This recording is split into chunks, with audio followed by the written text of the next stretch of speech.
Aujourd'hui, deuxième vidéo et donc deuxième pari sur cette chaîne. Donc malheureusement, le premier bet n'est pas passé. Donc il s'agissait de BTTS.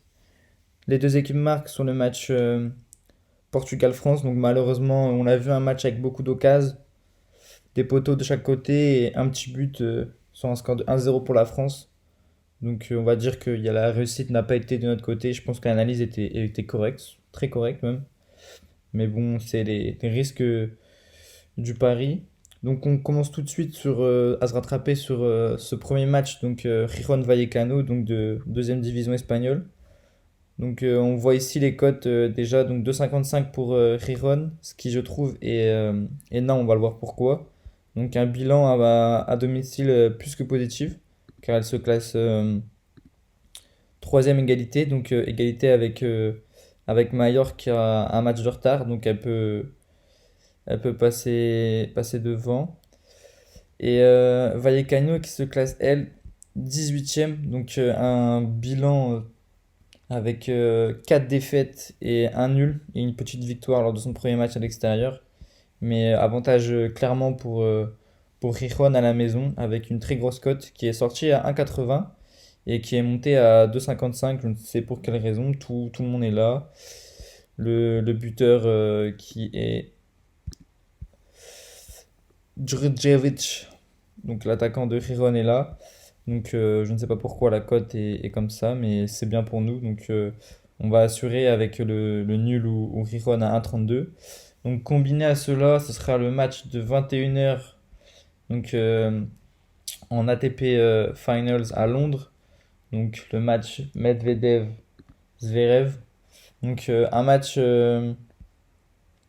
très attendu car ils sont déjà affrontés il y a 2 semaines. Donc ça s'est soldé par une victoire de Medvedev 2-1 en ayant perdu le premier set. Donc avantage au premier set à Zverev qui avait gagné 7-5. Mais le Z qui a complètement craqué en deuxième partie de match avec, on le voit, des points au premier service qui ont un ratio qui a baissé et qui a fait qu'il a perdu ce match. Dès qu'il sert bien, qu'il enchaîne les bons services, il gagne des points.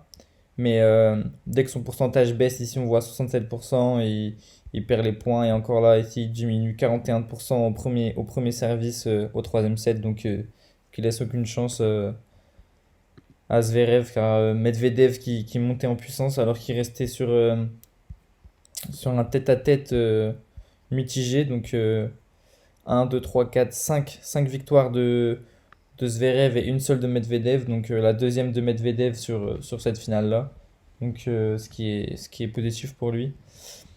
Surtout qu'il enchaîne en ce moment, donc une défaite à Vienne sur dur contre Anderson, donc qui a fait donc une défaite sur dur à Vienne contre Anderson qui est mal passé, on va dire, mais qui a vite rattrapé le coup en gagnant face à Zverev. Même si Zverev, lui, a enchaîné les victoires, notamment dans les tournois dans son pays à Cologne. Mais on connaît aussi ses problèmes personnels et je pense que grâce à surtout ce dernier match qui a 2 semaines, l'avantage psychologique est pour Medvedev et le jeu l'est pour lui aussi. Donc je pense qu'il va gagner car aussi sa cote est évaluée à 1,70. Mais pareillement, je préfère assurer comme le premier match sur Medvedev instead pour arriver à un combiné de 1,60. Donc voici le récapitulatif. Donc comme j'ai dit, une victoire de Medvedev. Donc nous ici on assure avec un seul set, donc à 1,22, ce qui est bas mais bien combiné avec un pronostic comme le Rijon ou nul à 1,31 qui je trouve est correct, donc qui nous fait un combiné à 1,60. Donc je conseille une mise d'ici de 1% aussi, car ça reste de la deuxième division espagnole, donc il peut y arriver une fin de série du bilan de Rijon à domicile, mais je trouve quand même ça assez safe, donc 1% c'est correct et raisonnable.